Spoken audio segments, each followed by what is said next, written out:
Tumekutana hapa kwa ajili ya kutambulisha kampeni ya mageuzi ya kifikra na mtazamo ili kufanya wananchi kuwa kitovu cha maendeleo, ikiongozwa na kauli mbiu isemayo Samia na maendeleo hadi kieleweke. Kampeni hii inatarajiwa kufanyika kwenye mikoa 26 ya Tanzania bara, ambapo wameanzia mkoa wa Mara katika wilaya ya Tarime, ambapo hadi sasa tumeshakutana na viongozi ngazi ya wilaya na wataalamu ngazi ya kata wa halmashauri ya Tarime mji na halmashauri ya wilaya. Ndugu washiriki, serikali ya awamu ya 6 inaongozwa na Mheshimiwa Dr. Samia Suluhu Hassan, Rais wa Jamhuri ya Muungano wa Tanzania, imedhamiria kuwafanya wananchi kuwa kitovu cha maendeleo na madereva wa maendeleo yao wenyewe.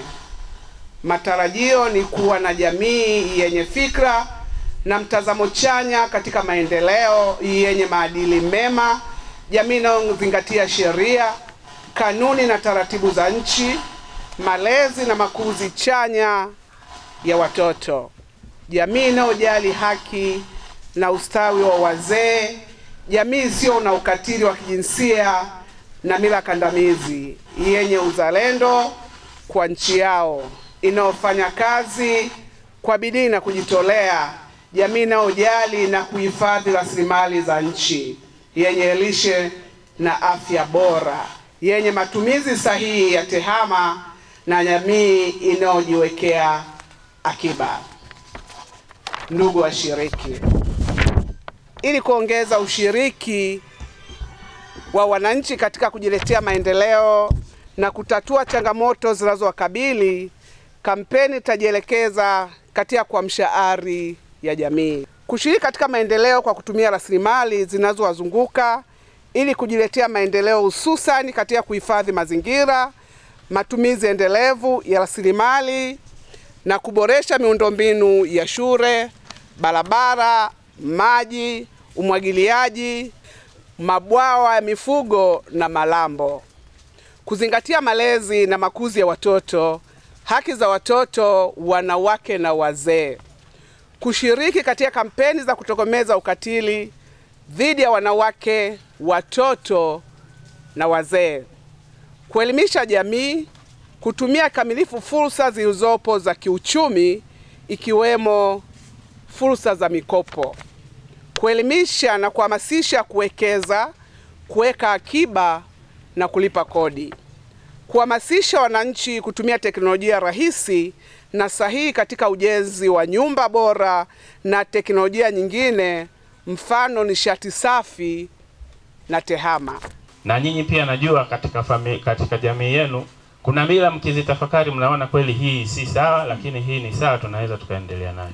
Kwa eneo la pili ni hilo, kuangalia je, tamaduni zetu tunazoenda nazo, zipi tuachane nazo, zipi tuziimarishe, ili tuhakikishe kwamba tunaendelea kuimarisha familia zetu, tunaendelea kuimarisha jamii yetu, na jamii inakuwa salama dhidi ya vitendo vya ukatili. Hilo ni eneo la pili ambalo na nyinyi kama wananchi ambao ndio kitovu cha mabadiliko kwa kila kitu, kwamba mkiamua, mwananchi mmoja mmoja akiamua, jamii nzima itakuwa iko salama, jamii nzima itakuwa imebadilika. Na mimi niko hapa kuwaelezea tu kwamba serikali ina mifuko kadha kadha ambayo sisi kama wananchi ni jukumu letu kuweza kuifuatilia na kuweza kuipata. Tuna mfuko wa maendeleo ya vijana ambao unatolewa chini ya ofisi ya Waziri Mkuu, kazi ya ajira na watu wenye ulemavu, na wenyewe unatoa mikopo kwa vijana wetu. Lakini pia tuna mfuko mwingine wa watu wenye ulemavu. Kwa hiyo na wenyewe haujaachwa, huko kwenye ofisi hiyo ya Waziri Mkuu, kazi ya ajira na watu wenye ulemavu. Tunao mifuko mingine ambayo imeenda moja kwa moja kwa ajili ya kutoa dhamana kwa mikopo midogo midogo kwa wakulima wale wadogo wadogo. Wakati nakuja huku nimeona kuna mazao mengi yanazalishwa, na niwapongeze, naona watu wa huku kweli mnajitahidi. Kwenye kilimo mpo vizuri, tujipigie makofi. Kilimo tuko vizuri sana. Kwa hiyo tunao mfuko kwa ajili ya kutoa dhamana ya wakulima wadogo wadogo, lakini pia tunao mfuko wa taifa wa pembejeo. Na ninafikiri kuna wakati pembejeo zinakuja, mkiona vitu kama hivyo vinakuja, ujue serikali yetu ina jitihada kubwa ya kuhakikisha watu wetu wanapata. Lakini sasa Jukumu letu sisi wataalamu kuwaonyesha fursa ni hizi na hizi na hizi, lakini na sisi kama wananchi tuna jukumu. Ili tuweze kupata hii mikopo, lazima na sisi tujiweke sawa. Kwanza tujue, tuende kwa maafisa wetu walioko kwenye kata, tuende kwa maafisa wetu walioko halmashauri, ili tuweze kuzifahamu hizi taarifa. Taarifa, mimi mtaalamu natakiwa nikuletee taarifa, na wewe mwananchi uweze kutafuta taarifa, ili wote tuweze kwenda sawa.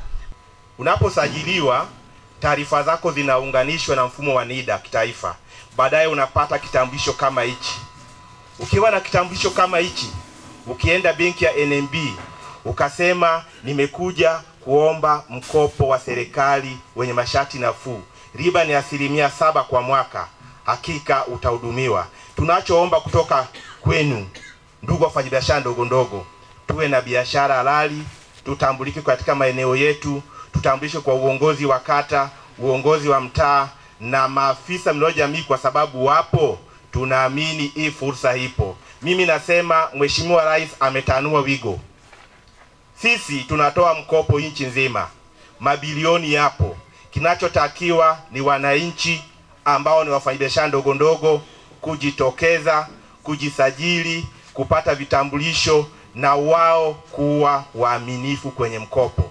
Unaweza ukasema maybe nikishachukua mkopo huo sitaurejesha. Ninaposema NIDA, mifumo inasomana. Kwa hiyo nitakachoshauri kutoka kwenu, kama umechukua ule mkopo wa halmashauri wa 10%, huu mwingine naomba usichukue, kwa sababu utakapoenda mifumo itakuwa inasomana na mwisho wa siku itakuwa sasa umeenda huko alafu naambiwa tayari na mkopo mwingine. Kwa hiyo nitaomba watakaomba huu mkopo baada ya kujisajili kwa afisa maendeleo ya jamii, uhakikishe ni wale ambao hawajachukua ule mkopo halmashauri kwenye vikundi na mikopo mingine. Kwa mfano wa kwanza aliongelea kuhusu wananchi kuwa kitovu cha maendeleo. Hii haina tofauti na lile lengo la kwanza la kampeni ya msaada wa Mama Samia, ile inayohusu usawa. Tunaposema tuwe kitovu cha maendeleo, tunataka wote tuwe kwenye uwiano unaofanana. Kusiwe na mtu ambaye yupo pale kumtawala mtu mwingine. Lakini ukiacha hiyo, tunapoongelea kwamba Mama Samia ameleta hii kwa sababu ya mtazamo upi? Lengo lake ni kuona wananchi wote wanakuwa na ustawi. Tukiwa na ustawi maana yake tutakuwa na usawa. Tukiwa na usawa, yale mengine yatafuata na mwisho wa siku tutakuwa na maendeleo. Lakini wakati sisi tunatoka wizarani, katibu mkuu wetu ndugu Maswa tuagiza kuja kufanya kazi 3. Kazi ya kwanza ni kutoa elimu ya kisheria, kwa maana ya kuelezea haki ambazo tunazo, ikiwemo haki ya kujipatia kipato kama ambavyo wenzetu wa maendeleo ya jamii wanaendelea kusemea.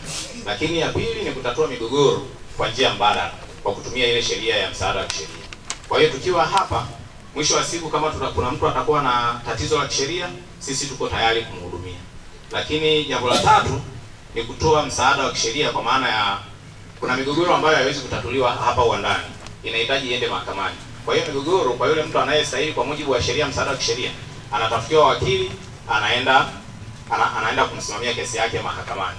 Na kuna mtu mwingine hahitaji kusimamiwa mahakamani, bali anahitaji kusaidiwa kuandaliwa nyaraka kwa ajili ya kuwasilisha aidha mahakamani au kwenye mabaraza ya ardhi au kwa viongozi fulani wa kiutawala. Hizo nazo pia tunazifanya katika hizi kampeni zetu. Ndugu zangu, tunaposema usawa tunajikita kwenye misingi ya kikatiba, kwa sababu usawa umetamkwa kwenye katiba yetu ya Jamhuri ya Muungano wa Tanzania, ibara ya 12, ile katiba ya mwaka 77, ambayo inasema Watanzania wote ni sawa mbele ya sheria. Yaani kwenye swala la kisheria tunatakiwa wote tupate haki kwa mujibu wa sheria bila kujali dini zetu, makabila yetu, ukanda wetu, rangi zetu wala tofauti yoyote ile. Kwa hiyo tunapoutaja usawa tunautaja kwa misingi hiyo. Tunaposema Watanzania au tuondoe ukatili, tuondoe unyanyasaji, tuna maana kwamba tunataka turudi wote tuonekane Watanzania ambao tuko sawa. Uchumi unahitaji pesa. Ukiwa na pesa, na bahati nzuri sana mgeni rasmi, kwa ukanda wetu huku sisi tuna soko la uhakika la kila zao tunalolilima. Hii nchi jirani huku jua hawana maeneo ya kulima. Na ndio maana hata sasa hivi ukiangalia wakati wa mavuno, tungekuja wakati mavuno tungepishana na pikipiki hapa wanapeleka mahindi hapo Mtamragu. Uongo kweli? Kweli. Yaani mahindi wanakuja wanachukua mpaka shambani wanabeba wenyewe. Tena wasubiri hata ukauche. Kuna mashine huko wanapokuchua wanakuja wanabeba. Mimi mwenyewe nalima hapo mahindi hapo Kogaji hapo. Hata sasa hivi nimepanda. Tena wananiuzia huko. Kwa hiyo tuna soko kubwa sana hapa nchi ya jirani. wananchi kuwa kitovu cha maendeleo. Yamekuweko mabadiliko duniani ambapo zamani sisi kama wananchi tulikuwa tumezoea kwamba kila kitu kinafanywa na serikali. Barabara inajengwa, daraja linajengwa, mashule yanajengwa, lakini hata changamoto mbalimbali tulizokuwa nazo kwenye jamii tunasubiri serikali au tunasubiri wahisani. Sasa hii falsafa ya wananchi kuwa kitovu cha maendeleo, mabadiliko yamekuwepo kwamba wananchi sasa wanatakiwa wao wenyewe washiriki katika kujiletea maendeleo, kuanzia kuibua miradi, kupanga, kutekeleza, kufuatilia na kutathmini. Kwa hiyo watashiriki kwa kujadili, watashiriki kwa nguvu kazi, watashiriki kwa kuchangia rasilimali fedha. Nyinyi wenyewe mashahidi. Ni mara ngapi mmekuwa labda kuna kitu fulani cha maendeleo mnatakiwa kuchangia angalau kidogo? Si tunafanya hilo? Halo? Si linafanyika? Lakini ukienda kuna maeneo mengine unatakiwa hata kuchangia huduma vile vile, lakini kwa kiwango kikubwa unakuta serikali inafanya. Kwa hiyo ni eneo hilo la kushiriki katika kujiletea maendeleo. Lakini kwa kipengele cha pili cha kushiriki katika kutafuta suluhisho ya changamoto zinazokabili. Sasa jamani, lazima tukubaliane changamoto zilizoko kunaitwa Kiongera. Mimi naitoka Dodoma, naweza nisijue majibu sahihi hapa.